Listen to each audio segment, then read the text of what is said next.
在《楚乔传》中，楚乔无疑是燕洵一生中最爱的女人。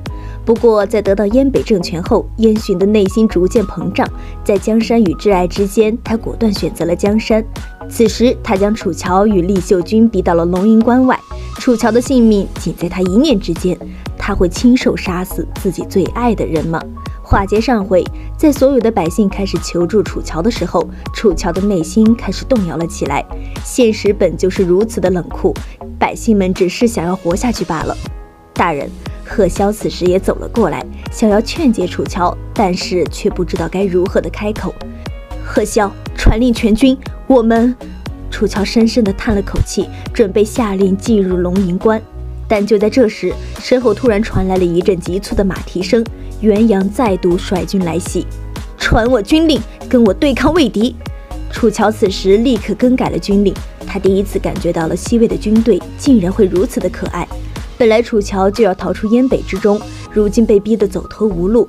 元阳如果不在此时率兵进攻的话，他就只能为了百姓向燕洵低头。但现在的楚乔却有了回头作战的选择，即便是为此付出惨痛的代价，也依旧要比屈尊于燕洵之下更为自由一些。而元阳也只是率兵过来逛一圈，就再度离开了战场。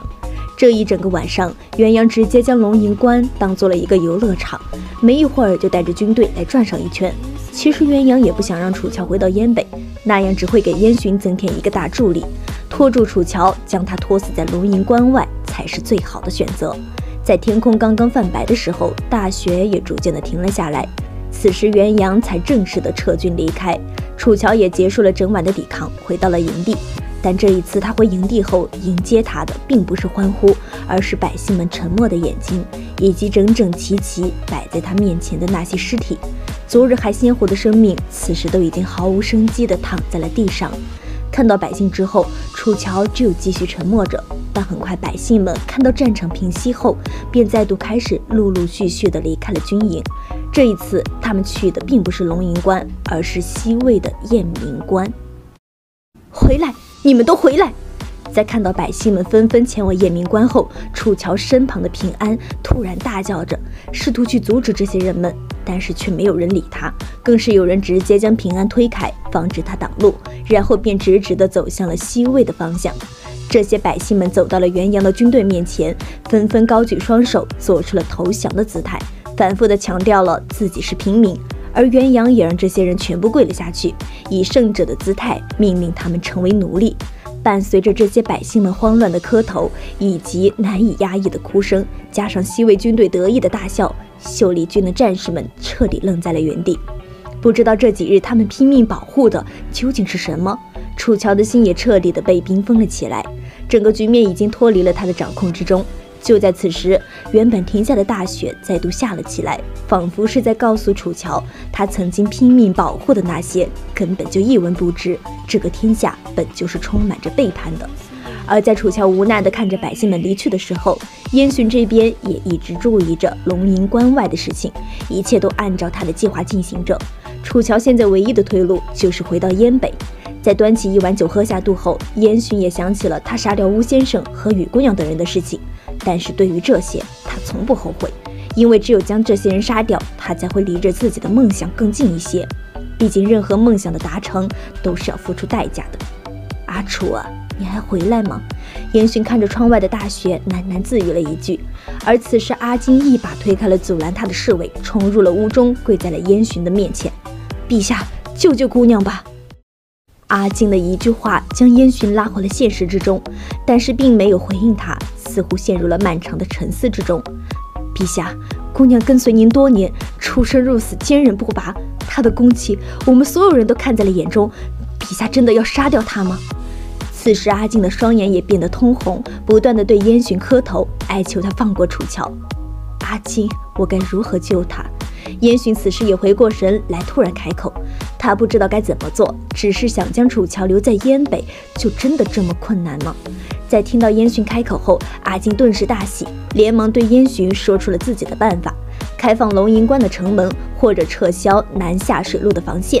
只是这些都被燕洵否定了，因为即便是打开龙吟关，楚乔也不会进入关内，而放他南下，那么楚乔就永远不会回来了。这更是他不想看到的。在听到燕洵的解释后，阿金目瞪口呆，再也说不出话来，只觉得自己周身上下都在冒着寒气。燕洵此时已经彻底疯了，即便是留下楚乔的尸体，他也不会放楚乔离开燕北。我去劝姑娘回来。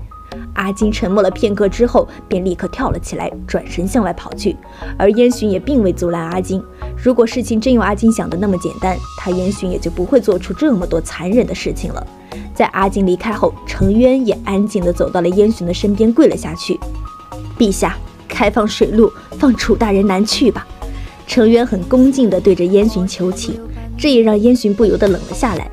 怎么，你也来为他求情？这让燕洵如何也想不明白，毕竟程渊跟楚乔之间完全不对付，楚乔有今日的下场，他程渊的功劳是非常大的。不过燕洵还是低估了程渊拍马屁的能力，因为他并不是为楚乔求情，而是为燕洵自己求情。陛下，放自己一条生路吧。程渊此时一个头深深地磕在了地上，他其实要比燕洵自己更为了解燕洵。如果楚乔死在燕洵的手上，那么燕洵一生都不会快乐的。只要活着，那么才有希望；如果死了，就再也来不及了。燕洵听着程渊的话，沉默了许久，但还是想问问，程渊明明跟阿楚有着过节，却又为何为他求情？而程渊的一番话彻底打动了燕洵。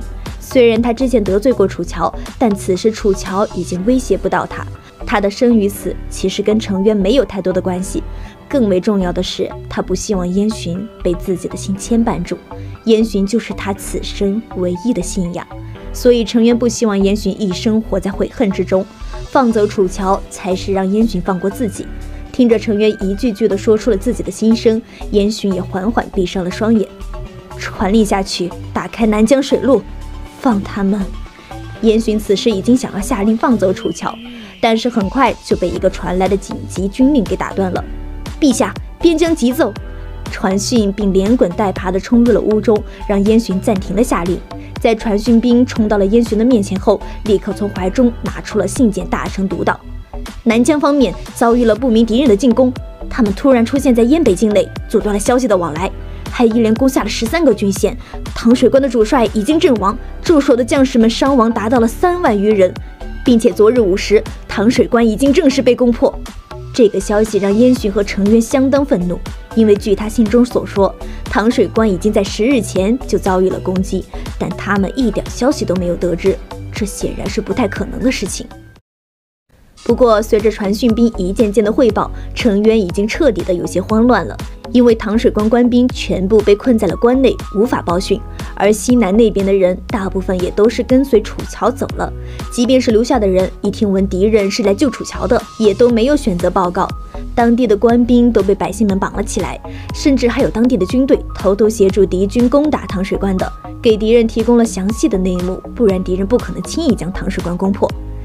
简直岂有此理！程渊愤怒地大吼道，但很快就被燕洵的声音打断。现在怎么样了？燕洵面无表情地看着面前的传讯兵问道。回陛下，属下接到消息的时候，听说南梁水军不知什么时候就得到了消息，早就候在了糖水关之外，一开城门，他们就弃船上岸，前往龙营关了。传讯兵的声音十分的颤抖。事情发展到这个地步，燕洵怕是也饶不了糖水关的那些人了。谁统的兵？来人多少？燕洵此时需要更为确切的消息，只有这样，他才能够有办法的去应对。是南梁大王来了不下20万人。传讯兵颤抖地回应着。在听到南梁的萧策亲自前来，燕洵立刻开始了调兵，让第1军和第2军全体集结，跟他前往龙营关。经过了3个时辰之后，大军便整合完毕，燕洵也翻身上马，开始向着龙营关进军。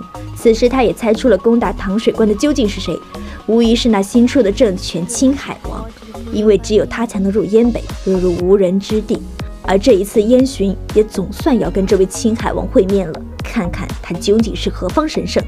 燕洵和青海王之间会出现什么样的事情呢？我们下期再见。